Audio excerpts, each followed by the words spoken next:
So guys আসসালামু আলাইকুম। শুরুতে বলে রাখি আজকে কথা বলবো হুজুর অন ফায়ারকে নিয়ে। আমরা শ্যাম্পুলার কি ফাউনি ভাইয়া।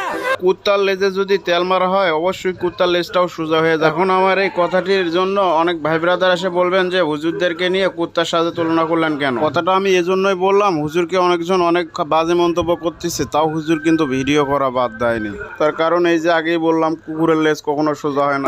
টিকটকে ট্রেন্ডিং কাপাইবো আমরা শ্যাম্পুলার ভাই। দুনিয়ার ভেতরে সব থেকে বড় হুজুর হলো শয়তান মোকরাম, আর শয়তান মোকরামও মানুষের ব্রেন ওয়াশ করতে পারতেছে না, তার জন্য এই হুজুরদেরকে ভাড়া করেছে।